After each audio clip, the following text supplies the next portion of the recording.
We only believe in those thoughts which have been conceived not in the brain, but in the whole body. W.B. Yeats, Essays and Introductions. In an era dominated by data, logic, and empirical evidence, intuition stands as a quiet yet formidable force, offering a pathway to truths that elude the grasp of conscious reasoning. Questions like, what is my purpose? Should I pursue a new career path? Or is this relationship aligned with my deepest values? Are not mere intellectual puzzles, but transformative inquiries that shape the course of our lives.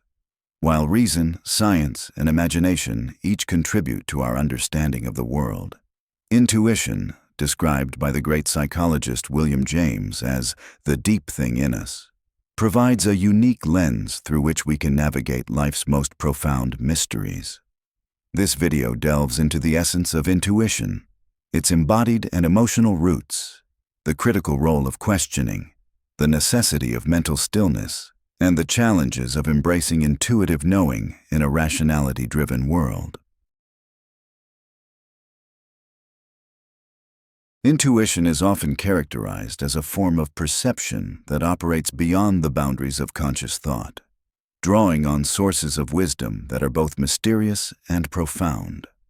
Unlike rational analysis, which proceeds step by step through logic and evidence, intuition delivers insights that feel immediate, almost instantaneous, as if they arise from a hidden wellspring of knowledge.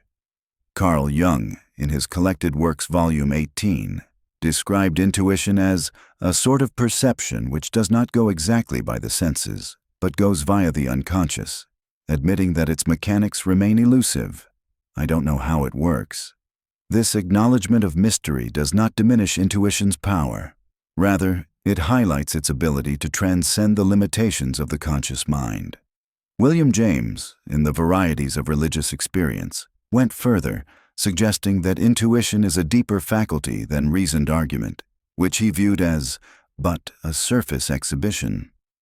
Intuition taps into a vast reservoir of experience, including the psyche's innate wisdom, the body's sensory intelligence, and the subtle patterns of a lifetime's observations.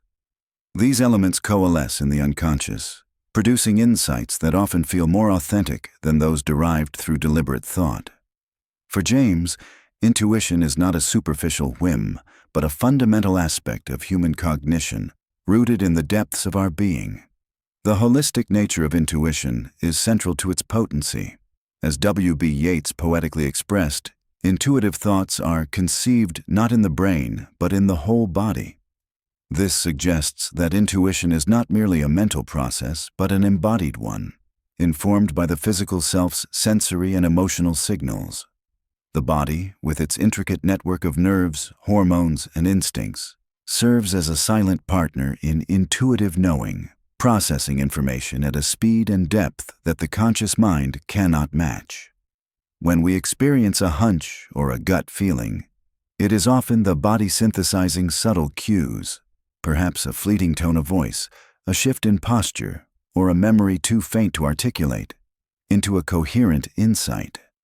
This embodied wisdom aligns with modern neuroscience, which reveals that the brain is not an isolated organ, but part of a distributed cognitive system that includes the body. The enteric nervous system, often called the second brain in the gut, contains millions of neurons that communicate bidirectionally with the brain, influencing mood, decision-making, and perception. Similarly, the heart and other organs contribute to what researchers call interoception, the ability to sense internal bodily states. Intuition, then, is not a disembodied spark of insight, but a symphony of signals from the brain, gut, heart, and beyond, orchestrated by the unconscious mind to guide us through complexity. The journey to intuitive understanding begins with a deceptively simple act, asking the right question. As Clarissa Este writes in Women Who Run with the Wolves, asking the proper question is the central action of transformation. The key question causes germination of consciousness. A well-crafted question is not a passive inquiry, but an active force, stirring the unconscious mind to seek answers that resonate with our deepest truths. It is the spark that ignites the intuitive process, directing the mind's attention toward the mysteries that matter most. Not all questions are equal in this regard. The questions that unlock intuition are not trivial or fleeting, such as, "What should I have for dinner?" They are transformational, addressing the core of our existence. What is my purpose in life? How can I find meaning in my daily struggles, or should I take a risk that could redefine my future? These questions, as Bernardo Kastrup notes in More Than Allegory, are essential because, for as long as the right questions aren't asked by the intellect, the ultimate answers of life and reality will remain elusive. Without a clear question, the intuitive mind lacks direction, leaving us adrift in a sea of vague musings. Crafting such a question requires both clarity and courage. It demands that we confront the uncertainties of our lives head-on, articulating our deepest desires and fears. For example, instead of asking, "What should I do next?" one might pose, "What path will allow me to live in alignment with my core values and bring lasting fulfillment?" This refined question is specific enough to focus the mind, yet open-ended enough to invite unexpected insights. The act of formulating the question engages the intellect, laying the groundwork for intuition to take over. Moreover, the question must emanate from what Estes calls an essential curiosity about what stands behind. This curiosity is not a superficial desire for quick answers, but a profound yearning to understand the hidden truths of our existence. It is the kind of curiosity that drives poets, philosophers, and mystics to probe the unseen, trusting that the answers lie not in the surface of things, but in the depths of the psyche. By asking questions rooted in this curiosity, we signal to the unconscious mind that we are ready to receive its wisdom, setting the stage for intuitive breakthroughs. Once the question is posed, the next step is to create space for intuition to emerge, which requires quieting the self-reflective, reasoning mind. This is no small feat in a culture that equates thinking with problem-solving. As Kastrup explains, the intellect self-reflectively contemplates its circumstances and asks progressively more refined questions, while the unconscious mind, nudged along by these questions, reacts intuitively with symbolic answers. However, this process is disrupted when we cling to conscious thought, ruminating endlessly on the question at hand. Many of us fall into the trap of overthinking, believing that the more we analyze a problem, the closer we come to a solution. We dissect our options, weigh pros and cons, and replay scenarios in our minds, hoping to force clarity through sheer mental effort. Yet, as Elizabeth Lloyd Mayer observes in Extraordinary Knowing, this approach often pushes answers further away. She compares intuition to the experience of trying to recall something on the tip of the tongue. The more you tried to remember it, the more you pushed it down within you. However, when you relaxed and allowed it to emerge, it bubbled right up. You accomplished that with no effort. That's how intuition works. Effortlessness. This insight is echoed by the German philosopher Arthur Schopenhauer, who noted that solutions to complex problems often arise spontaneously after a period of mental disengagement. He wrote, "I have familiarized myself with the factual data of a theoretical and practical problem. I do not think about it again, yet often a few days later the answer to the problem will come into my mind from its own accord. The operation which has produced it, however, remains a mystery to me." Schopenhauer's experience suggests that intuition operates most effectively when the conscious mind steps aside, allowing the unconscious to process the question in its own time. The necessity of mental stillness aligns with the practices of contemplative traditions, where silence is seen as a gateway to deeper knowing. Just as a sage spends hours in meditative quiet, the intuitive mind thrives in moments of non-thinking, when the chatter of the conscious mind subsides. This does not mean abandoning thought altogether, but rather shifting from active problem-solving to a state of receptive openness. The unconscious mind, like a seed planted in fertile soil, needs time and space to germinate, producing insights that feel both surprising and inevitable. Creating this mental stillness can be challenging, especially in a world filled with distractions and demands. Yet, certain activities can facilitate the process by diverting attention from the question at hand. Meditation, deep breathing, listening to music, or walking in nature can quiet the mind, allowing the unconscious to work unhindered. The liminal moments just before sleep or upon waking are particularly potent, as the conscious mind is less dominant, and the boundary between the conscious and unconscious becomes permeable. By cultivating these moments of stillness, we invite intuition to speak, offering answers that resonate with our deepest truths. Intuition is not a purely mental phenomenon.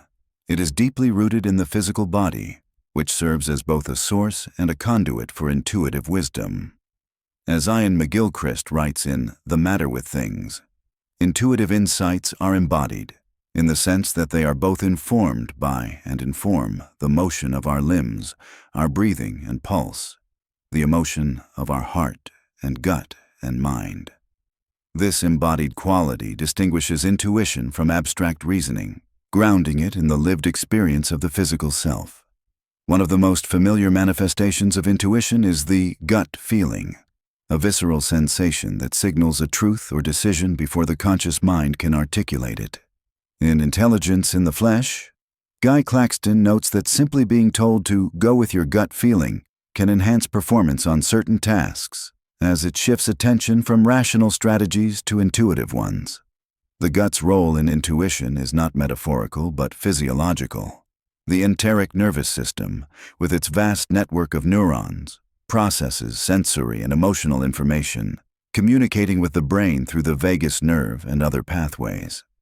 This gut-brain axis enables the body to register subtle cues, such as a change in someone's demeanor or an incongruity in a situation, that the conscious mind may overlook. The gut is not the only bodily player in intuition.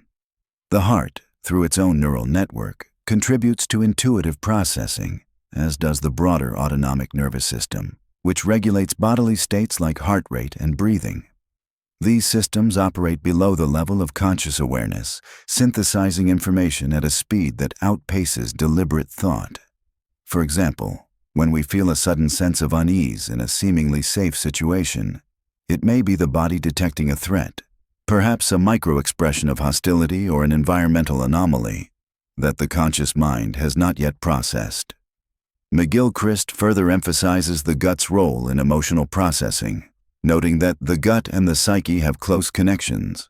Anxiety, depression, and other disorders have characteristic expressions in gut behavior, and the associations work both ways. Diseases of the gut affect mind and mood. This bidirectional relationship underscores the importance of bodily awareness in cultivating intuition. When we are disconnected from our physical selves through stress, distraction, or neglect, we lose access to the intuitive signals that emanate from the body, limiting our ability to make holistic decisions. To reconnect with the body, we must cultivate what McGilchrist calls embodied awareness, the practice of tuning into the subtle sensations of the physical self. This might involve noticing the rhythm of our breath, the tension in our shoulders, or the flutter in our stomach. Such awareness allows us to recognize the body's intuitive cues, whether they manifest as a sense of lightness signaling alignment or a heaviness indicating caution. By listening to the body, we tap into a form of intelligence that is older and often wiser than the conscious mind, rooted in the evolutionary instincts that have guided humanity for millennia. Emotions are not peripheral to intuition, but integral to its functioning. Far from being obstacles, they serve as a bridge between the body and the unconscious mind, carrying messages that inform intuitive insights. McGilchrist warns that lack of awareness of emotions negatively affects intuitive decision-making, highlighting the need to honor our emotional experiences as valid sources of knowledge. The gut, as a key player in emotional processing, is particularly significant in this regard. When we experience emotions like anxiety, joy, or unease, the gut responds with physical sensations. tightness, warmth, or churning, that signal the body's intuitive assessment of a situation. For example, a feeling of dread about a new job opportunity may reflect an intuitive recognition of a cultural mismatch, even if the job appears ideal on paper. By contrast, a sense of excitement about a risky venture may indicate alignment with our deeper aspirations. These emotional signals, rooted in the body, provide a direct line to the unconscious mind's wisdom. Chronically suppressing emotions, however, severs this connection, impairing our intuitive abilities. In a culture that often values stoicism or intellectual detachment, many of us learn to dismiss or ignore our feelings, viewing them as irrational or unreliable. This suppression not only diminishes our emotional well-being but also blocks access to the intuitive insights that emotions carry. For instance, ignoring a persistent sense of unease in a relationship may prevent us from recognizing an intuitive warning about incompatibility, leading to decisions that feel logical but ultimately misaligned. Cultivating emotional awareness, then, is essential for unlocking intuition's full potential. This involves creating space to feel and process emotions without judgment, whether through reflection, conversation, or creative expression. By acknowledging emotions as allies rather than distractions, we strengthen our ability to discern intuitive signals, recognizing that feelings are not separate from reason, but part of a holistic system of knowing. This emotional attunement allows us to make decisions that are not only rational, but also deeply resonant with our inner truths. Despite its transformative power, intuition often meets resistance from the rational mind, which is conditioned to prioritize logic, evidence, and control. Helen Palmer, as quoted in Extraordinary Knowing, observes that our minds resist intuitive knowing because it relies on different, subtler signals than rational knowing. For those trained in analytical thinking, scientists, engineers, or academics, for example, trusting intuition can feel like a betrayal of intellectual rigor, as it requires surrendering to a process that cannot be fully explained or justified. This resistance is rooted in the ego's need for certainty and dominance. The rational mind, as Palmer notes, armors itself against intuition, dismissing its insights as unreliable or unscientific. This armoring is reinforced by a cultural bias that equates rationality with superiority, relegating intuition to the realm of superstition or whimsy. Yet, as Palmer argues, intuition is not opposed to reason but complementary to it, offering a different variety of knowing that operates on its own terms. To overcome this resistance, we must learn to shift consciousness, moving from the analytical mode of the rational mind to the receptive state of intuitive knowing. This shift, as Palmer describes, is a jolt for intellectually trained people to realize, as it requires letting go of the need to control or dissect every decision. Instead, we must cultivate a willingness to dwell in uncertainty, trusting that the unconscious mind is working behind the scenes to deliver insights that the conscious mind cannot produce. This process of unlearning rational dominance is not instantaneous but gradual, requiring patience and practice. Mindfulness, for example, can help us observe the ego's resistance without being consumed by it, allowing us to create space for intuitive signals to emerge. Similarly, reflective practices like journaling can help us track intuitive insights over time, building confidence in their validity. As we experience the accuracy and depth of intuitive knowing, our trust in this faculty grows, and the rational mind's resistance begins to soften. Palmer emphasizes that this shift becomes easier with practice. The more you work with it, the more remarkable your knowing becomes. By repeatedly engaging with intuition, posing questions, quieting the mind, and listening to the body, we train ourselves to live closer to the receptive state, where intuitive insights flow more freely. This state is not one of passivity but of active openness, a dynamic balance between effort and surrender that allows us to access the full spectrum of human cognition. Intuition is more than a tool for answering questions. It is a gateway to self-discovery and transformation. By drawing on the wisdom of the unconscious mind, the body, and our emotions, intuition enables us to align our choices with our authentic selves, fostering a life that feels meaningful and whole. It is a faculty that connects us not only to our inner truths, but also to the larger mysteries of existence, reminding us that we are part of a vast, interconnected web of life. In a world that often dismisses intuition as irrational, embracing this faculty is a radical act of trust in our own wisdom. It requires us to listen to the whispers of the body, the stirrings of the heart, and the insights of the unconscious, even when they defy logic or convention. This trust is not blind, but grounded in the recognition that intuition is a legitimate form of intelligence, honed by evolution and enriched by experience. As we cultivate intuition, we begin to live in closer alignment with what Palmer calls the receptive state, a mode of being that is open to the subtle signals of the universe. This receptivity fosters a sense of connection to ourselves, to others, and to the unseen forces that shape our lives. It invites us to see ourselves not as isolated minds, but as embodied beings whose wisdom arises from the interplay of brain, body, and soul. Intuition, as W.B. Yeats so eloquently stated, is a form of knowing that emerges not from the brain alone, but from the whole body. It is a mysterious yet powerful faculty that draws on the psyche, the body, and a lifetime of experience to guide us through life's most profound questions. By asking transformational questions, quieting the mind, connecting with the body, and embracing our emotions, we create the conditions for intuition to flourish, offering insights that resonate with our deepest truths. The path to intuitive wisdom is not a straight line, but a winding journey, requiring patience, courage, and a willingness to trust in the unseen. Yet, as we learn to navigate this path, we discover that intuition is not a fleeting impulse, but a reliable ally, capable of illuminating the answers we seek. In the words of Helen Palmer, "You free the receptive state from its armoring by the ego. You learn to live closer to receptivity."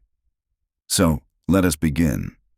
Pose a question, still the mind, listen to the body, and trust the wisdom that arises. The truths we seek are waiting, not in the noise of thought, but in the quiet depths of intuition.